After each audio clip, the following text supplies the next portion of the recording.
Hey guys, it's your boy McFly here, and today I have for you an Ultimate Team trading tips video. Basically what you're going to see in this video is I've taken the two teams that I made for my Around the World series, the Italian team and the English team, and I'm going to be selling off all those players on this video. As you're going to see, I'm not going to go through each player right now, but you're going to see basically what I bought the player for and what I'm listing them for. And you're going to see at the end of the video how much profit I made on these players. And now the tips I have for you, today, I have a couple of tips that I want to just share with you guys. The first tip, I guess, is on what day you buy your players. I know it sounds silly, really, but it really has a lot to do with how much you're going to pick them up for, and ultimately how much profit you're going to be able to get from them. I like to pick up my players on like Wednesdays when the new team of the weeks come out, just because a lot of people are opening packs and a lot of people are selling their players way cheap. They just put them up for 150 coins and just see what happens. Also, obviously, the market, if you can ever look at how many auctions are on Wednesdays, it averages, I think, at like 1.5 million auctions, usually every time on Wednesday, which is crazy. I mean, there's plenty of players. There's just players in every formation, and it's really the perfect time to build your team for the most profit when selling them later. Another thing I want to mention that has a lot to do with it is never get into like bidding wars over a player. Usually 9 out of 10 times, if I'm trying to get a player and I can see that there's kind of like a bidding war every time I put a bid, somebody else places a bid right after me. I'll usually just move on to another player, because that's what you're gonna end up paying more than you want to. So it's good to always know like the average price of the player, and obviously try to pick up the player for underneath the average price that he's selling for on the market. That's basically, nothing crazy, but that's what I do, and it tends to be pretty good success. The other thing I want to mention is when picking up players that I guess you would call your bench players, or your players that you just add to the team to kind of fill out the team. You never really have too much plans on starting them. Is that you want to pick them up for 300 coins. I'd say, between 300 and 500 coins. Your 76 rated, I'd say between 76 and 80 rated gold players, non-rares. Because basically what you're going to do is you're going to pick them up for around 300. I tend to pick mine up for like 300, 350. If you can get to that price, that's what you want to be paying. And then what you're going to basically do is you're just going to double your money. You're going to basically put them up at 600 or 650 buy now. And if they're in a good league, like the Premier League, the Bundesliga, Liga BBVA, they're going to sell, pretty quickly, assuming they're in a good formation. That's the other little tip. Don't buy players in like 5-back formations or 3-back formations. You want to try to stick to your 4 backs, your 4-1-2-1-2s, your good solid 4-back formations. That just leads to the most success. And basically, yeah, I mean, I that's what I've been doing. I mean, to mention some players that I always see on the market that you can easily double your money on.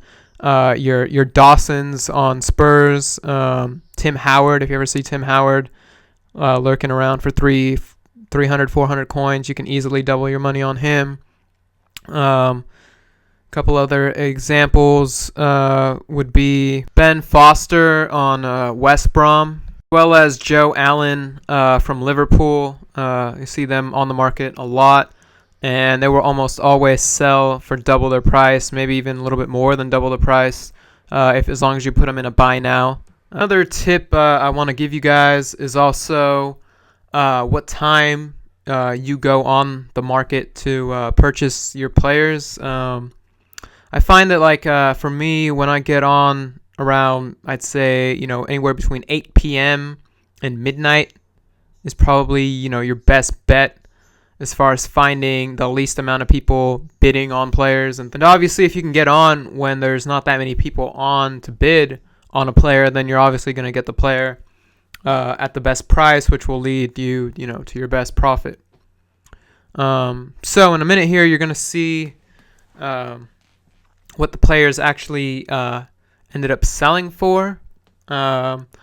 I can tell you that I believe the Italian team actually went for the most profit. And it's probably because I bought most of those Italian players kind of like an off-peak time.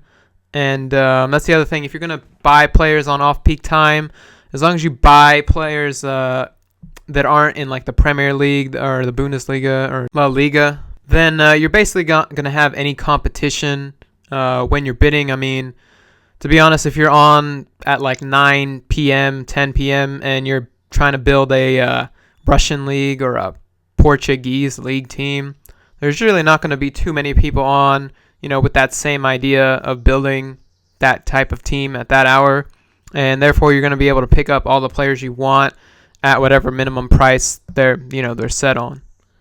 And so with that said, you're going to see here in a second the results. And through the magic of the internet, here are the final results here on the players. And as you can see, Cahill, I bought him for 2,000 coins, sold him for 3,300. Wilshire, bought him for 6,700, sold him for 9,000. Milner, picked him up for 4,900. I sold him for 5,300 coins. Huddleston, I bought him for 650, sold him for 1,000. That's Silvestre, I picked up for 500 coins, sold him for 800. I doubled my money on a couple guys, on Shawcross, on Abbiati, doubled my money on them. On Cassano, I picked him up for 31, I sold him for 4,000. I doubled my money on Poli. On Ogbonna, I picked him up for 2,800. I ended up selling him for 4,000. Picked up Nocerino at 2,500. I sold him for 4,000. Doubled my money on Foster. On Montalivo, picked him up 1,100. Sold him for 2,500. And finally here, Quagliarella, picked him up for 800, and I sold him for 1,400. And I kind of did the math here a little bit on, what I made in total. And it turned out, after EA tax, to be right about 8,000 coins profit just on selling, 36 players that I sold here.